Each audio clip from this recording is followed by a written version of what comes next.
ታሪካዊ ልቦለድ ደራሲ ሕይወት ተፈራ ተራኪዎች መሰረት አሰፋና ጅላሉ አወል ምንትዋብ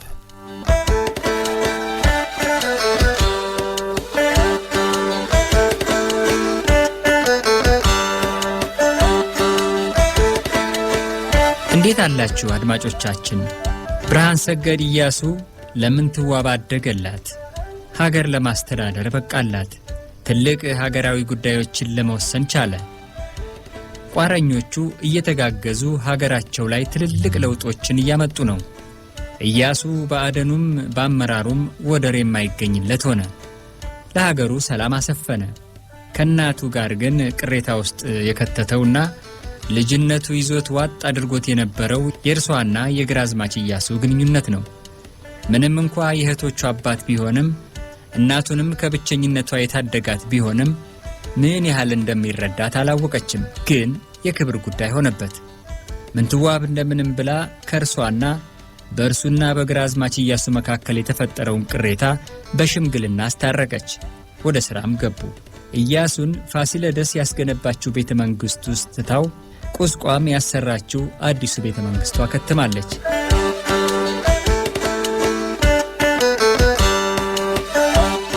ምንትዋብ ታሪካዊ ልቦለድ ትረካ ክፍል 34 እንዲህ ይደመጣል።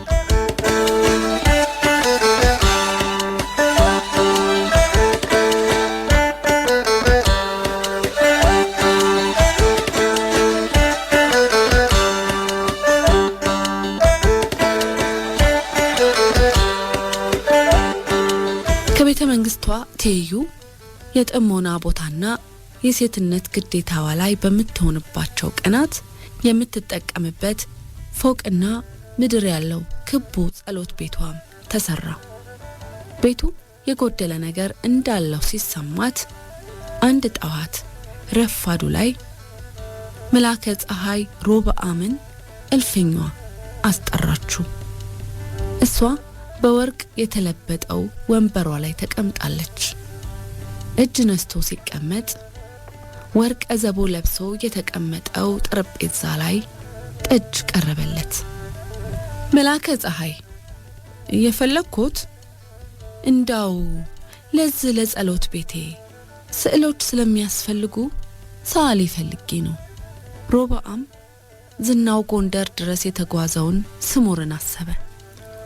ደብረ ወርቅ ማርያም የስዕል ንጉሥ አይደለም፣ ማንም አይደርስበትም አሉ። ሊቀጠበብትነት ኋላ መሐላቅነት ማረግ እንዳገኘ ሰምቻለሁ አላት። ዛዲያማ ስለምን አናስጠራውም? ስሙስ ማን ይባላል?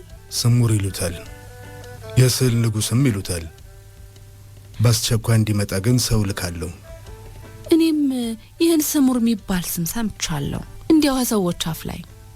ጥሩ ባለሙያ ባይሆን እንዲህ ስሙ ባልገነነ ነበር።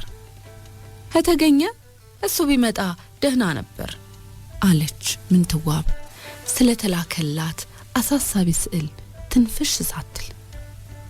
ቀጠል አድርጋም ያው እንደ ሌሎቹ ማደሪያው የሚሆን በቂ ድርጎ ይሰጣዋል።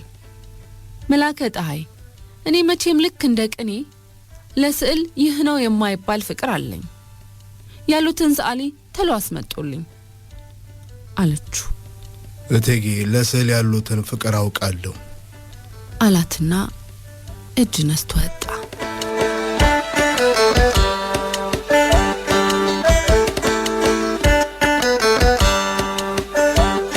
ለሳምንታት ምንትዋብ የስዕል ንጉሥ የተባለውን ሰዓሊ መምጣት አለመምጣት ሮብዓምን አጥብቃ ትጠይቃለች። ሮብዓምም ጥላዬ ሊያቆየኝ የማይችል ስራ ላይ በመሆኔ ልመጣ አልችልም ማለቱ አስጨንቆታል። ስለ ድፍረቱ ተደንቋል። ከጥጋብ ቆጥሮበታል። ይህ አይነቱ ድፍረት ከየትና እንዴት ሊመጣ እንደቻለ ገርሞታል። ምንትዋብ ስትጠይቀው የሚመልሰው መልስ እያጣ ተቸገረ። በመጨረሻም ሳሊው አልተገኘም፣ ወደ ሸዋ ሄዷል አሉኝ ሲል መለሰላት። ሌሎች ሰዓሊዎች ስራውን እንዲሰሩ ተደረገ።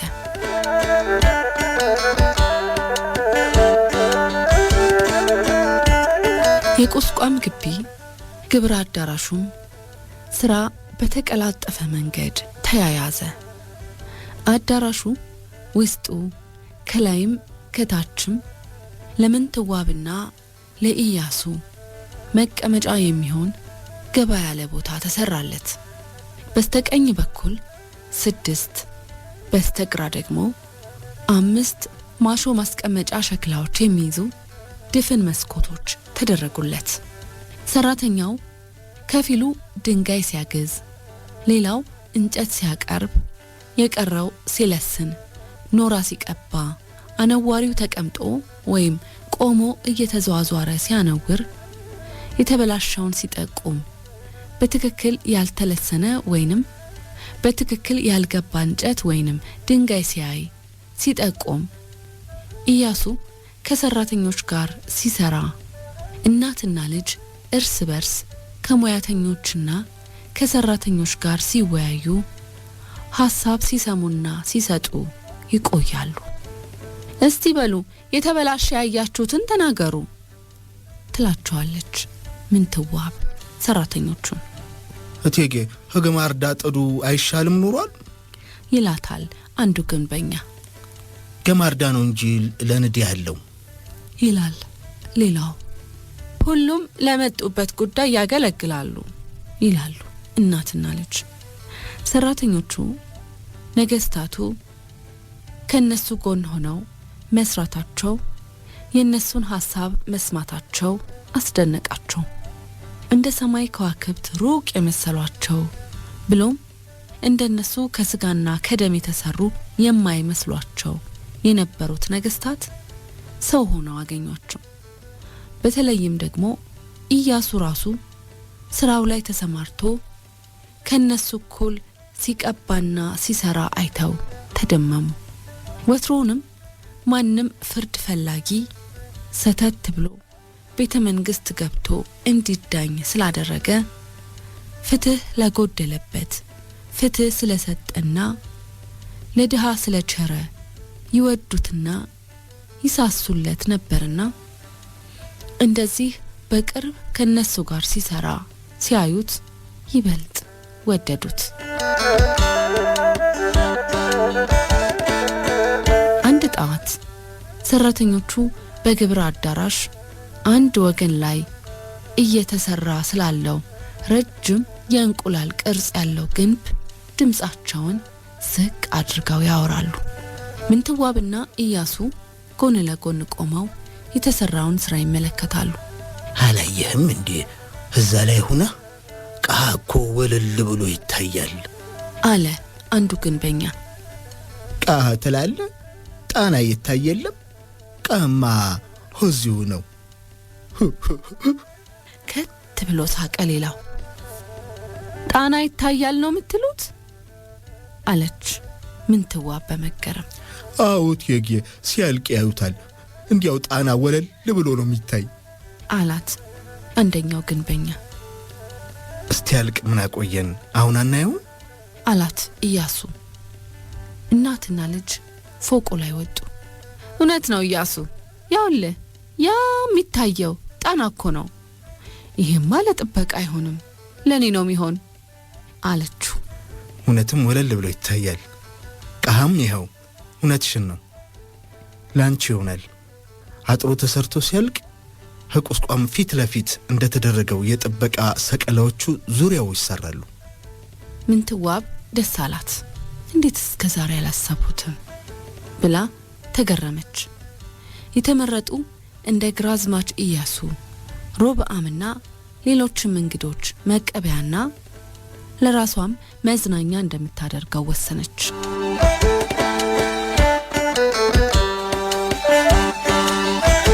አንድ ቀን ምንትዋብ አጼ ፋሲለደስ ቤተ መንግስት ልጇ ኢያሱ ጋር ለመሄድ በልዩ ልዩ ጌጣጌጥ የተሸለመችው በቅሏ ላይ ተቀምጣ የሷና የኢያሱ መግቢያና መውጫ ብቻ በሆነው በር ከአጀቧ ጋር እንደ ሁልጊዜው ባለወርቅ ዘቦ ድባብ ተይዞላት ከግቢ ወጣች። ቤተ መንግስት ስትገባ እንደ ወትሮ ሁሉም ሰገዱላት። ወደ ኢያሱ መኖሪያ አመራች።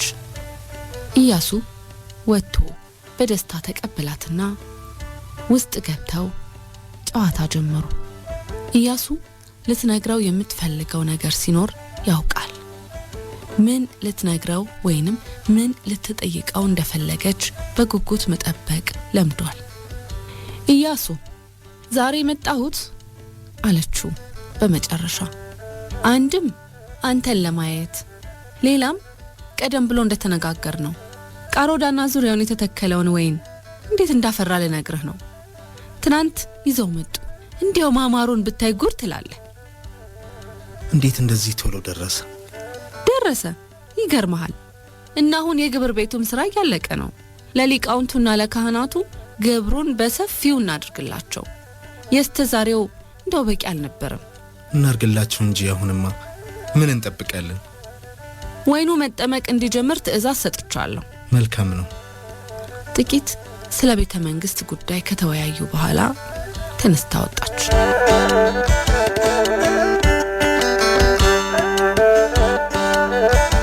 ከወራት በኋላ አንድ ቅዳሜ ዳግማዊ ኢያሱ ማለዳ ላይ ቁስቋም መጣ። ሰማዩ ጥርት ብሏል። ፀሐይዋ ደምቃለች። ምንትዋብ ከቤተ መንግስቷ በደረጃ ወጥታ ተቀበለችው።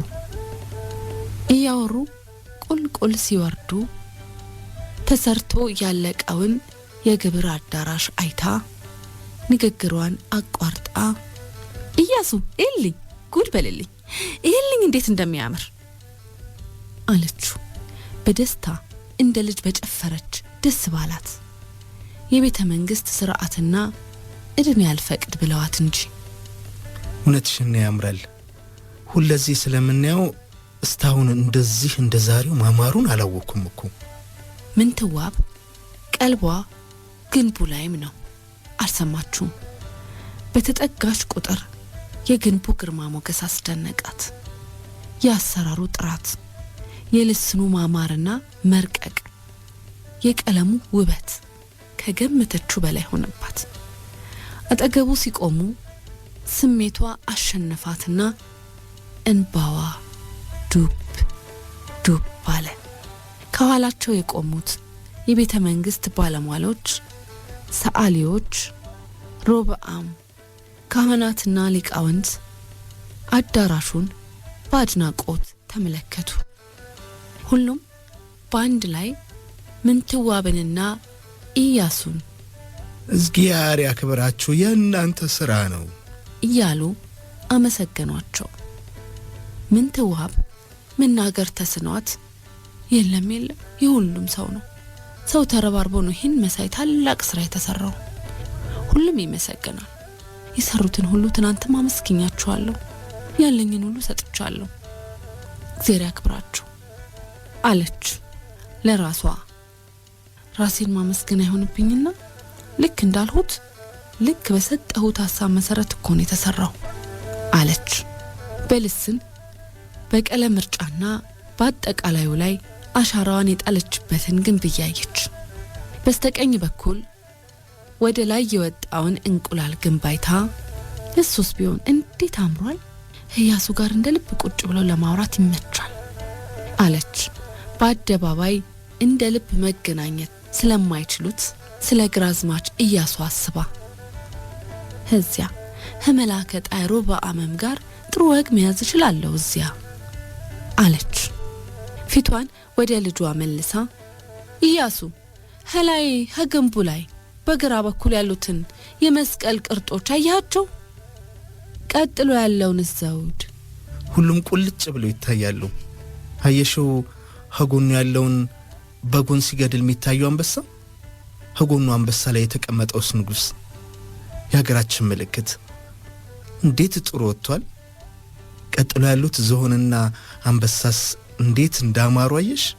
አዎ ልክ አንተ እንዳልኸው ነው የተሰሩት። የጻድቁ የአባ ሳሙኤልና የአቡኑ ዮሐንስ ምስሎችስ ቢሆኑ እንዴት እንዳማሩ አለች።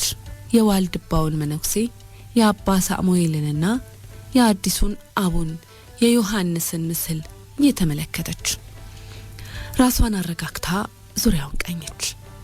አስቀድማ ያሰበችው ሐሳብ ስራ ላይ የሚውልበት ሰዓት ተቃርቧል። ወደ ኢያሱ ዞረች። ኢያሱ፣ ከዚህ አዳራሹ በስተግራ በኩል ሐሰብኩት በላይ በቂ መሬት አለ። የሴቶች ሙያ ተማሪ ቤት ማሳነጽ ፈልጋለሁ ብዬም አልነበር? ያውልህ ከጠሎት ቤቱ ጀርባ ዋርካው አጠገብ ደግሞ ሌላ ሰፊ መሬት። እሱንም ቢሆን እንዳሰብሁት። ምን አስበሽለት ነበር ለቦታው? እንዴ ከዚህ በፊት እነዚህን የጃንሆይን ሆነ የሌላ ነጋሲ ዘሮች የኔንም ዘመዶች ጭምር የሚይዝ ማደሪያና ተማሪ ቤት ማሰራት ፈልጋለሁ ብዬም አልነበር? እርግጥ ነው ብለሽኛል። አንቺ እናቴ እንዳልሽው ይሁን። የተባረከ ሐሳብ ነው። የተባረከውስ አንተ። የአባቶች በረከት አይለይ። ተመልሰው እሷ ቤተ መንግስት ውስጥ ወደ ተዘጋጀው ምሳ ሄዱ።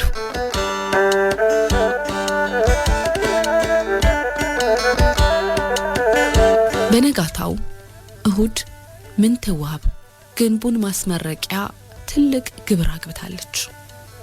ምግቡ በአይነት በቅርብ የተጠመቀው ወይን ጠጅ፣ አረቄና ጠጅ በገፍ ተዘጋጅቷል።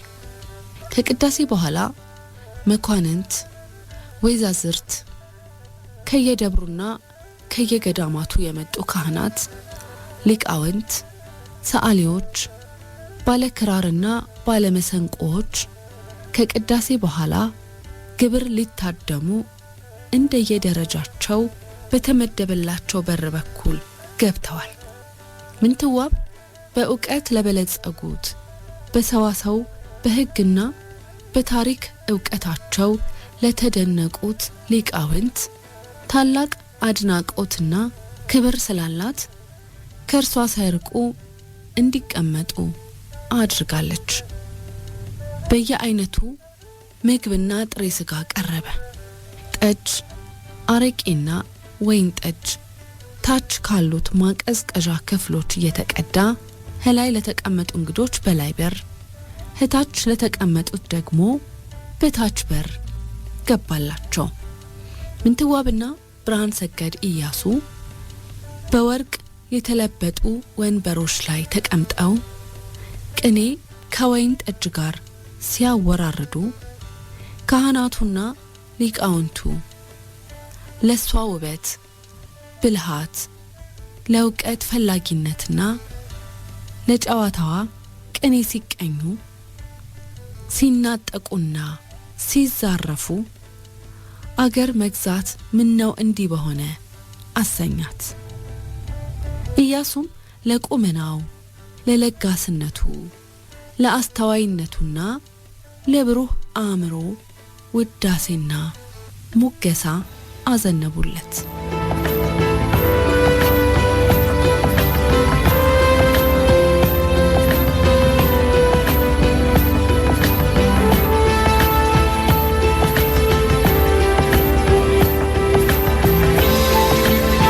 ምንትዋብና ኢያሱ ሁሉ እንዳሰቡት እየተሳካላቸው ነው። የጥላዬ ነገር ግን ይገርማል። ለምን አጋጣሚውን መጠቀም አልፈለገም? እስኪ የሚቀጥለውን ክፍል ለመስማት እንቀጣጠር። ምንትዋብ ታሪካዊ ልቦለድ ትረካ ክፍል 35 ይቀጥላል። አብራችሁን ስለቆያችሁ እናመሰግናለን።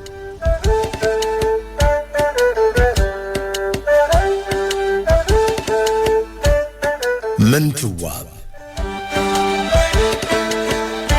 ታሪካዊ ልቦለድ ደራሲ ሕይወት ተፈራ፣ ተራኪዎች መሰረት አሰፋና ጅላሉ አወል። ምንትዋብ